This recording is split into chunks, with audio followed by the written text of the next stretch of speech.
fazer uma oração. Tiago capítulo 5, verso 13. Vamos orar? Feche seus olhos, procure não se movimentar a partir de agora, mas ficar atento àquilo que Deus quer falar ao seu coração. Senhor querido, obrigado pela tua presença viva e poderosa no nosso meio, e nós aqui, Senhor, tão fracos, tão frágeis, tão pecadores, queremos ser não só a sua igreja, mas uma igreja viva, uma igreja atuante, uma igreja diante da qual as portas do inferno não têm resistido. Amém. Queremos ser uma igreja cheia do teu Espírito Santo, uma igreja que tem cumprido a sua missão no mundo, e a gente quer hoje, com a tua palavra, aprender um pouco mais como viver essa vida abundante, pujante, cheia de vigor para a glória do teu nome que te pedimos, Jesus. Amém. Amém.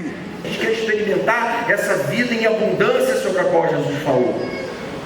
Tem gente hoje que está disposta a comprometer amizades para ter muitos seguidores. Mas Jesus tinha muitos seguidores e ele fez questão de caminhar com 12 de perto. Ele fez questão de ter relacionamento significativo com eles, de dedicar tempo, de dedicar energia, ouvido, atenção a ouvir eles, a orar com eles, a caminhar com eles. E aí, gente, esses homens impactaram a história.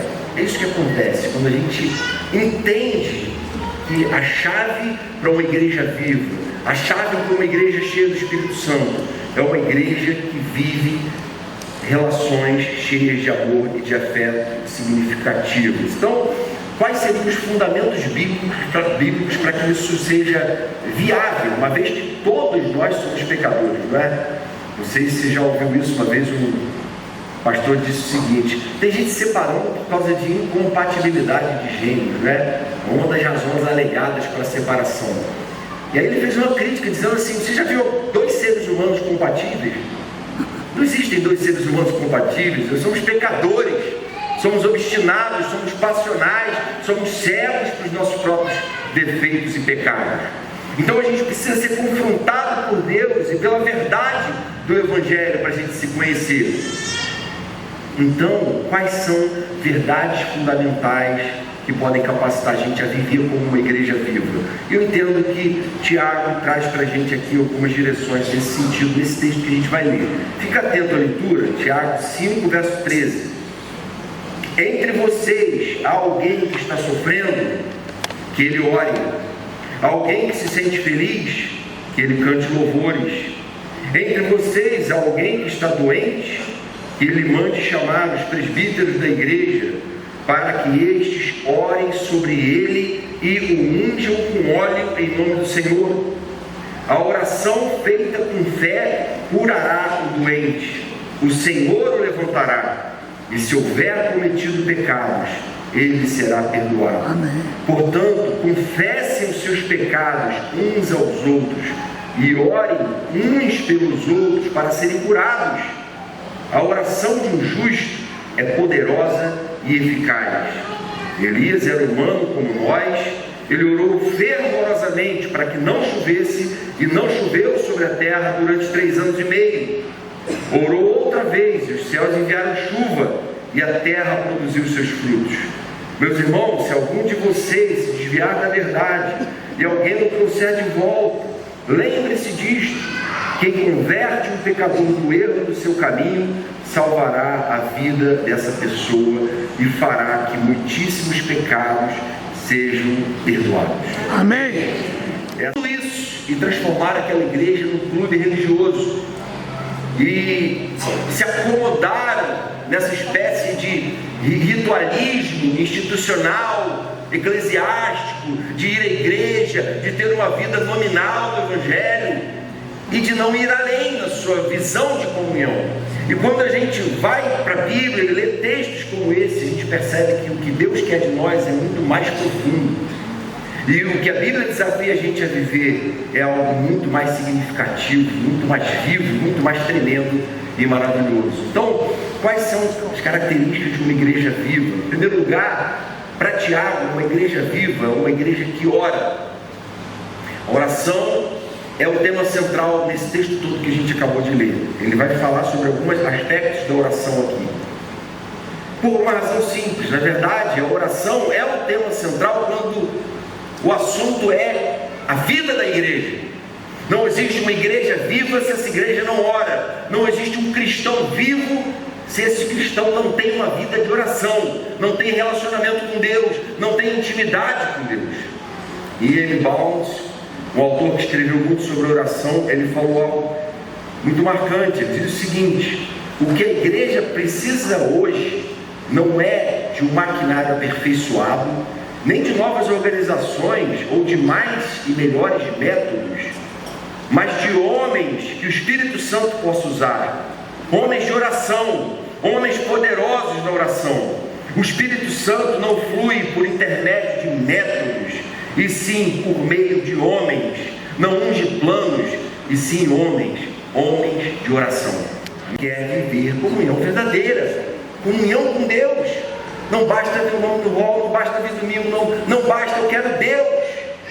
Eu quero sentir a presença dEle, eu quero ter intimidade com Ele, eu quero rasgar minha alma diante dEle, e o caminho por excelência é a oração.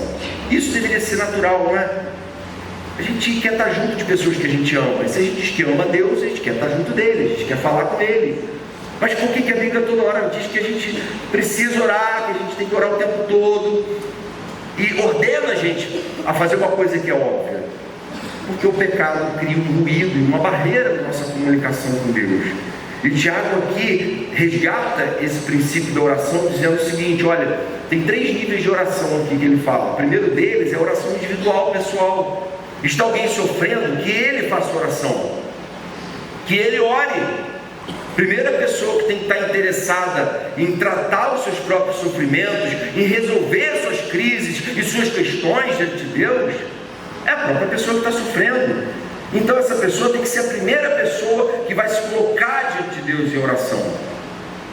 Aí Tiago vai além e fala assim: olha, tem situações de enfermidade, e essa pessoa está ali numa situação de vulnerabilidade, então chame a liderança da igreja. E os presbíteros vão ungir com óleo e orar, e a oração da fé vai salvar o enfermo. E vai haver cura naquele lugar. Existe uma intercessão que é parte da vida da igreja, e a gente está aqui para exercer ela também. É individual, é no quarto com a porta fechada, mas também é pública. A gente está aqui quinta-feira orando.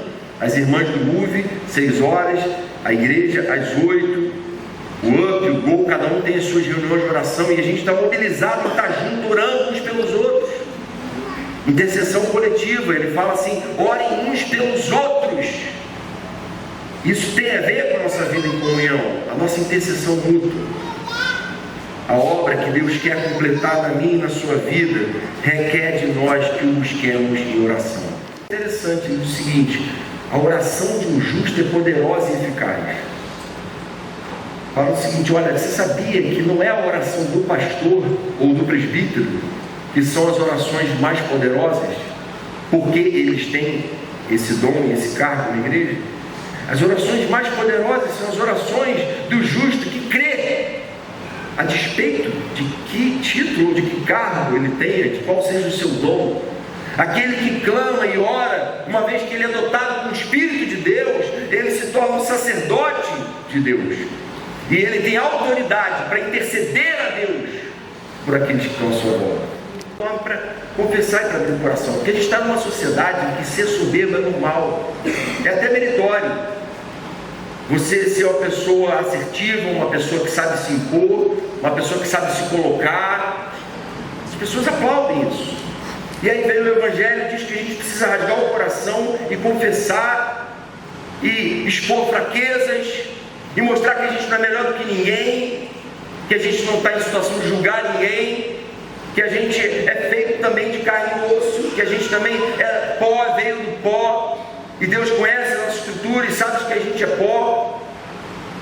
E aí, quando ele fala isso, gente, ele quer que a gente dê um start no processo de cura da nossa alma. O pecado produz morte. Então, uma igreja onde não há o exercício constante da confissão dificilmente vai se tornar uma igreja viva.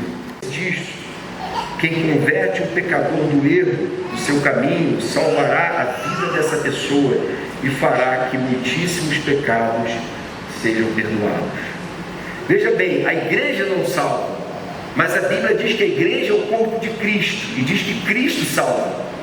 Se a igreja é o corpo de Cristo e Cristo salva, o que ela está querendo dizer é que Deus pode sim e quer usar a nossa instrumentalidade. Ele quer usar a gente como instrumento de salvação na vida de pessoas. Deus não podia fazer isso sozinho. Para que usar a gente como instrumento? Porque Ele quer fazer isso, por graça, por bondade. Ele desafia a gente a fazer isso.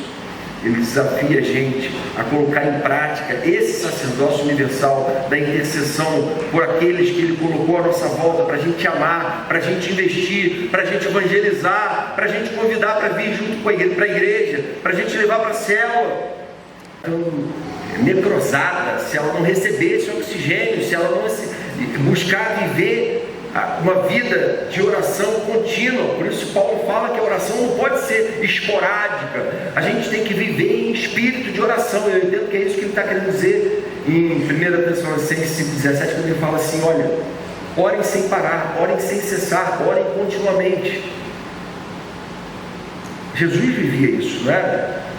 Essa intimidade com Deus, isso precisa ser buscado. Não pode ser uma coisa esporádica, ocasional, situacional. Não, tem que ser integral. Mas se você está ocultando o pecado, é claro que isso vai te afetar, claro que isso vai impactar.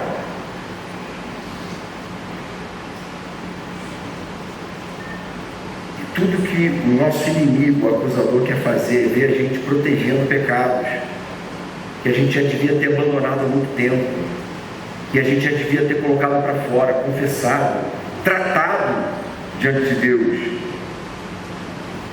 E ele então usa dois meios para tratar esses pecados: oração e confissão. Esse não é um dom que a Bíblia diz que Deus dá a alguém. Você tem o dom de converter pessoas. Não tem esse dom na Bíblia. Ninguém tem essa capacidade de converter. E o máximo que a gente consegue fazer é convidar, é orar por aquela pessoa, é amar aquela pessoa, dar um bom testemunho para aquela pessoa, é fazer dela o nosso alvo de oração, o nosso alvo evangelístico, movido por amor, e transparecer o amor de Jesus por ela. Esse é o nosso papel aqui. Agora, se ela vai se converter, se ela vai se quebrantar, se ela vai ter uma experiência real com Deus, é entre ela e Deus.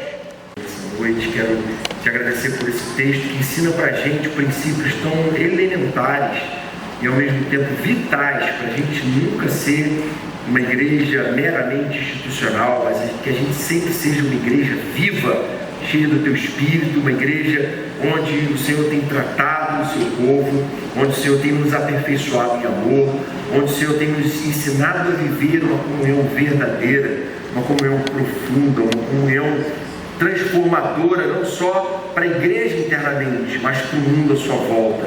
Faz assim com a gente, continua abençoando e dirigindo cada grupo de discipulado da igreja, cada célula, que cada um desses ambientes seja um ambiente de verdadeira comunhão, de quebrantamento de coração, de confissão de pecados, de tratamento, para a glória e louvor do teu nome que te pedimos, Jesus. Amém. Amém.